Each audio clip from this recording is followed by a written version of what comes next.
This has Thunder fans seriously concerned as superstar Jalen Williams still has yet to play this season, and his status going forward is still largely unknown. However, when he does return, will have serious implications on this team. We're going to talk about that today here on Thunder Digest. I'm Ryan Breeden, and welcome into the channel. If it's your first time being around, make sure you subscribe, check out the channel. We're pumping out content every single day, me and Gabriel doing this thing for you. Super excited to have a video today. Hope you guys are having a great day. Before we get into it, though, 67% of you guys are not subscribed to the channel. We're trying to grow this thing to 8K subscribers. By the All-Star break, I know we can do it, so smash the subscribe button down below. But in today's video, we've got to talk about JDub. And the fact that he has not played yet this season, we're all left in the dark, right? The last update that we got was October 31st on Halloween. It wasn't necessarily a spooky update, but it was a bit concerning. Had a screw removed from his hand, had to go back to LA, get his surgery done.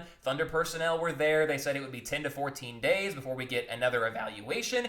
Well, those 14 days have come and gone as of 5 days ago, and we still do not have an update on Jalen Williams, other than the fact that he is still out for tonight's game against the Sacramento Kings. And you're probably thinking to yourself, okay, Ryan, we know he's been out. What does this matter now? It actually matters a lot to this basketball team, to Jalen Williams, to the future of the Oklahoma City Thunder as well. And if you're not familiar with all of that, I'm going to make sure that you know everything that you need to know here in this video. Make sure you leave a like if you enjoy the content. But I want to get back to JDub here and really what the schedule is to come, because this matters a lot. This is absolutely everything when it comes to JDub, when it comes to his contract, when it comes to the Oklahoma City Thunder, and what things look like over the next 5 years. So this right here is a comprehensive look of 8 games here on the schedule, starting with that back-to-back against the Warriors and the Lakers, where you just devastated those fan bases. And then the next 4 games to come. The Sacramento Kings tonight, 7 o'clock. The Utah Jazz after that, and the Portland Trailblazers. And that Trailblazers game matters a great deal, not just because you're trying to avenge your lone loss this season through 15 games, but because that Trailblazers game will be game number 18 of the season. And you may be thinking, Ryan, who cares? Game number 18, so what? It's a Sunday night in Oklahoma City. I'll show you exactly why this matters. It all stems around the 65-game minimum here in the NBA, a minimum that is really wreaking havoc on yearly awards. It certainly has derailed Victor Wembanyama's chances of awards last year. Hopefully doesn't derail his chances this year, or maybe hopefully it does. If you're wanting Chet to have a chance at Defensive Player of the Year, if you don't play 65 games, you're not eligible for any All-NBA teams, for any awards after the season is over, and that matters a lot for the Thunder. Now, JDub, he did repost this. Shout out to Cone. Everyone loves Cone. Who doesn't, right? But basically, this is the closest concrete evidence that we have that JDub could be close to a return. We've got nothing from Sam Presti, nothing from Mark Daigneault, nothing specifically from Jalen Williams other than this. 5 days ago, Cone put out, today is day 14.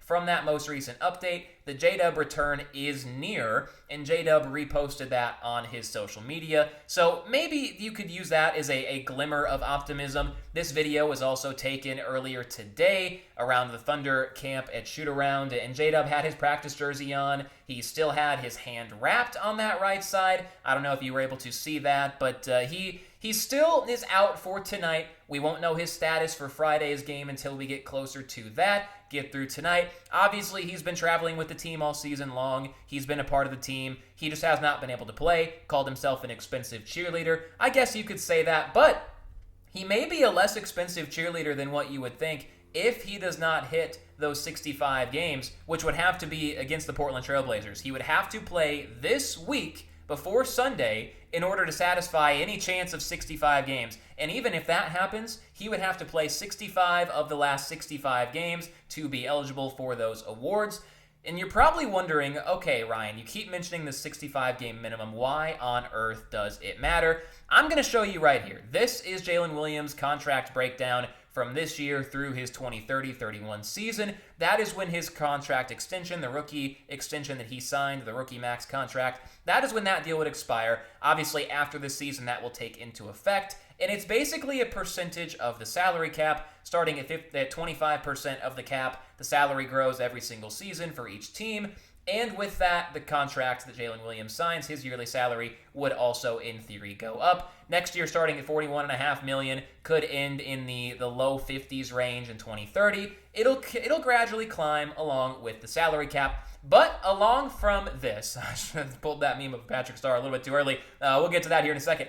The escalators in his contract are absolutely everything. And you may be wondering, Ryan, what are escalators other than just the thing that you take to go from one floor to another? Well, they're the thing that could take the Thunder's salary cap situation from one floor to another over the next 5 seasons. If Jalen Williams wins no yearly awards this year, if he has no NBA third team, NBA second team, first team, MVP, Defensive Player of the Year, none of that, his contract will be locked in at 25% of the salary for his entire extension, meaning it'd be $41.5 million next year, would climb to just over 43, then to 45, then to 48, then to 50.4. Now, if JDub were to do what he did last year and get an All-NBA third team, it would go up from 25% to 26%, and he would be locked into that percentage of the salary cap for the 5 years, would raise it by just over $2 million a year in pay for JDub. So obviously from 41.5 to 43, from 45.8 to 47.6 in 2028, from 50.4 to 52.5 in 2030. So it would have an effect there, but if he were to go higher than that, second team, he would be making $4+ million a year more, especially in the later years of the contract.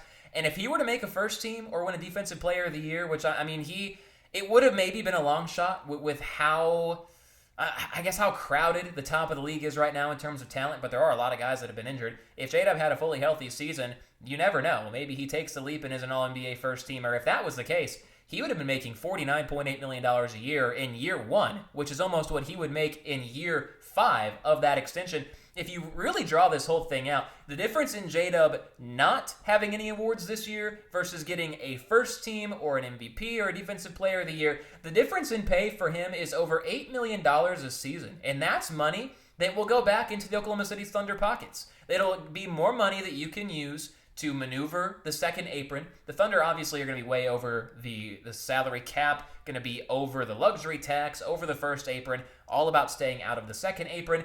But maybe this extra $4 to $5 million gives you some playing room to try and keep around both Lou Dort as well as Isaiah Hartenstein. Maybe it gives you the flexibility to re-sign Cason Wallace to an extension. It may give you the ability to keep Alex Caruso around.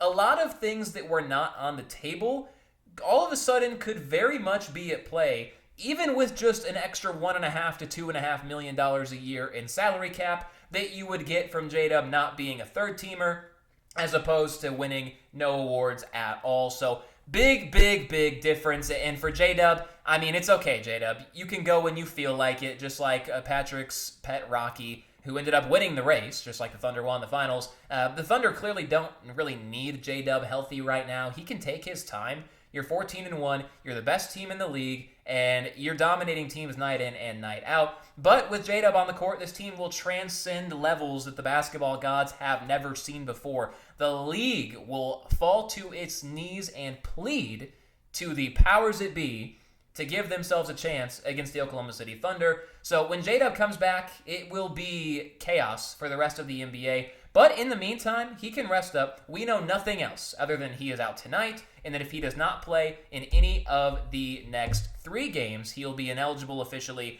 for any postseason awards, which will make him ineligible for that contract escalation of the escalators. He'd be locked in at the 25% salary cap for his entire extension. And if you're curious why this is a thing, you can thank CJ McCollum for all of this, right? It's in the current CBA. It'll all be renegotiated here in a couple of years. And another player that has a similar contract to JDub's with these escalators is Jarrett Allen, so you could go check that out for him as well. You can also check out the rest of our channel.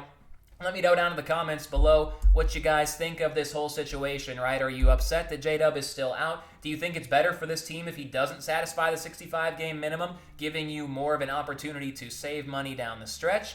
Let me know if you're concerned about this, how you feel about the fact that we haven't really gotten an update. We've really been kept in the dark about this whole thing. Haven't gotten anything since that 10 to 14-day window. We are now 19 days through that and have nothing else left. Also, leave a like and maybe subscribe if you have not. Again, we are trying to climb up to 8K subscribers by the All-Star break. We'll see you guys next time here on Thunder Digest.